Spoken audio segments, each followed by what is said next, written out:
شیخ بایزید رحمۃ اللہ تعالی علیہ لکھا ہے کہ حضرت نے اپنے مریدوں کے ساتھ نماز پڑھنے جا رہے تھے، تو گلی تنگ تھی، تو اس جانب سے نا کتا بھی آ گیا۔ تو ظاہر ہے اگر تلقین آئی غیب سے، کوئی دل میں خیال تو آیا ہوگا نا، تو حضرت نے نا اپنے کپڑوں کو بڑا سمیٹا اور سائڈ پہ ہو گئے کہ کتا گزر جائے، کہیں میرے کپڑوں سے لگ ہی نہ جائے یہ۔ تو پھر یہ تلقین آئی غیب سے، وہ جو کتا ہے نا وہ بول اٹھا، عرض کرتا ہے بایزید کیوں مجھ سے اتنی نفرت کر رہے ہو؟ آپ نے فرمایا تو نجس ہے، میں نماز پڑھنے جا رہا ہوں، میرے کپڑے خراب کر دے گا، میں تو اس لیے پیچھے ہٹا ہوں۔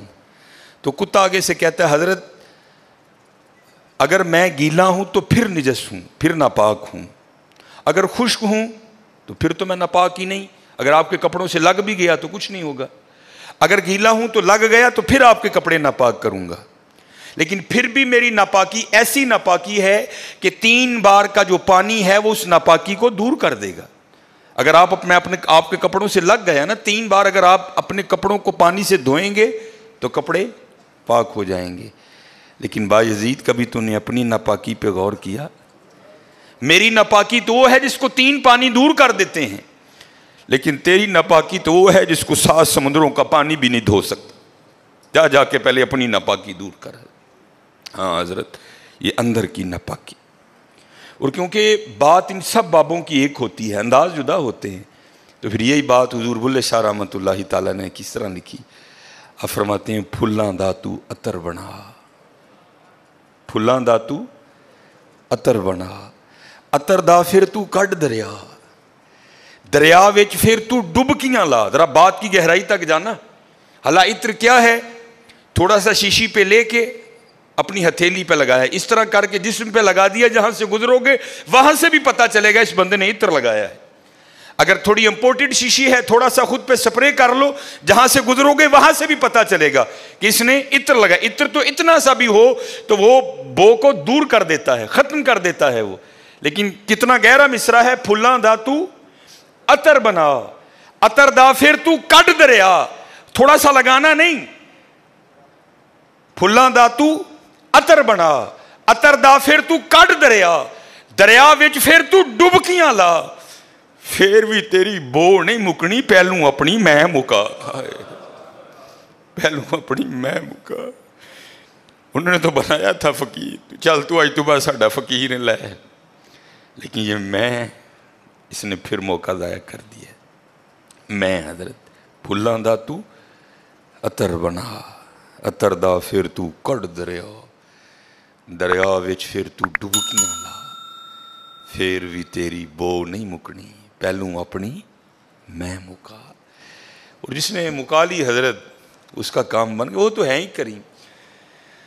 ہاں، اور کتنے کریم ہیں میں آپ کو بتا نہیں سکتا حضرت۔ یہ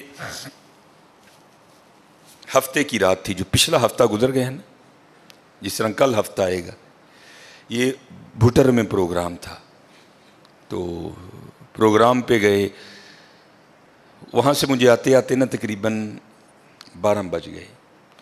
جب میں گھر آیا نا تو چھوٹا بیٹا میرا، سب سے چھوٹا ابراہیم، بڑا رو رہا تھا، تو ماں اس کو چپ کرانے کے لیے نا وہ ٹہل رہی تھی، اس کمرے سے اس کمرہ، اس کمرے سے اس کمرہ، تو وہ کہتی ہے کہ شاہ کے بعد کی اس کی طبیعت خراب ہے، مسلسل رو رہا ہے، میں نے بڑا چپ کرایا، نہیں کر رہا، تو اس طرح کریں اس کو کسی ہاسپٹل لے چلتے ہیں۔ میں نے کہا چلو، ہم خدمت لے گئے، اور ڈاکٹر نے چیک کیا، اس نے کہا بچے کا گلا خراب ہے، اور جب بھی بچوں کا گلا خراب ہوتا ہے نا ساتھ پھر ان کے کان میں بھی درد ہوتی ہے، اس کے کان میں درد ہے اس لیے رو رہا ہے۔ اس نے وہ دوائی وغیرہ انجیکشن وغیرہ لگائے، اس کے کان میں ڈراپس بھی ڈالے، لیکن میں نے کہا نہیں، میں آدھا گھنٹہ ویٹ کروں گا، بچے کی جب طبیعت سنبھلے گی نا میں پھر ہی گھر لے کے جاؤں گا۔ ہم وہاں بیٹھ گئے، خیر بچے کی طبیعت سنبھل گئی، ہم لے کے نا گھر آ گئے۔ اب ظاہر ہے بچے کی طبیعت خراب تھی، اس کی ماں نے عشاء کی نماز نہیں پڑھی تھی، میں نے فرض اور سنتیں پڑھ لی تھی، وتر اور نوافل میں نے بھی نہیں پڑھے تھے۔ وہ بچہ سو گیا، ہم نے اس کو چارپائی پہ لٹایا، آگے میں نے نماز شروع کر دی، میرے پیچھے میرے بیٹے کی ماں نے نماز شروع کر دی۔ اب میری وطروں کی نا دوسری رکعت تھی، ظاہر ہے ماں بھی یہاں ہی ہوگی، وہ فرض پڑھ رہی تھی، میں وطر پڑھ رہا تھا، یا اس کی تیسری رکعت ہوگی یا اس کی بھی دوسری ہوگی یا چوتھی ہوگی. اب اس کی نا آنکھ کھل گئی، اس نے بڑی شدت سے رونا شروع کر دیا. تو ہر مسئلے کی روح سے آپ نماز توڑ سکتے ہیں، کیونکہ وہ چارپائی سے بس گرنے ہی والا تھا. دودھ ابل رہا ہے، بی بی نماز پڑھ رہی ہے، نماز توڑ کے دودھ بچائے. کوئی کنویں میں گر رہا ہے، نماز توڑ کے اس کو بچاؤ. پہلے توڑ سکتے تھے، لیکن میں نے کہا نہیں، میں نہیں توڑنی. کوئی بات تھا نا حضرت، محبت تو تھی اولاد کی لیکن دل تھوڑا سخت.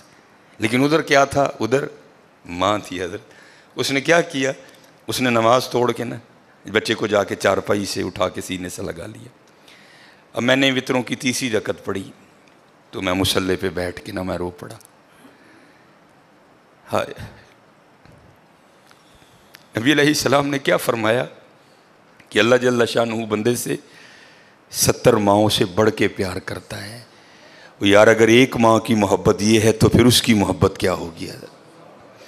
اگر ایک ماں کی محبت یہ ہے کہ اس نے نماز توڑ کے بچے کو سینے سے لگا لیا، تو پھر تصور کرو حضرت جو 70 ماؤں سے بڑھ کے پیار کرتا ہے اس کی محبت کیا ہوگی. لیکن بات پھر وہی ہے حضرت، ہم تو مائل با کرم ہیں، لیکن کیا ہم تو مائل با کرم ہیں، لیکن آگے سے کیا؟ جب یہ وہ بچہ تھا نا، میں نہیں تھی حضرت اس میں. وہ تو پوری شدت سے رو رہا تھا، مجھے بٹھاؤ، مجھے اٹھاؤ، مجھے بچاؤ، مجھے بچاؤ. شدت تھی نا حضرت، اس شدت نے ماں کو مجبور کر دیا کہ اس نے نماز توڑ کے بچے کو اٹھایا. یہاں بھی جب شدت آتی ہے نا حضرت، تو پھر دریائے رحمت ایسا جوش میں آتا ہے کہ بگڑی بن جاتی ہے. لیکن پھر کیا ہے؟ ہم تو مائل با کرم ہیں، کوئی سائل نہیں.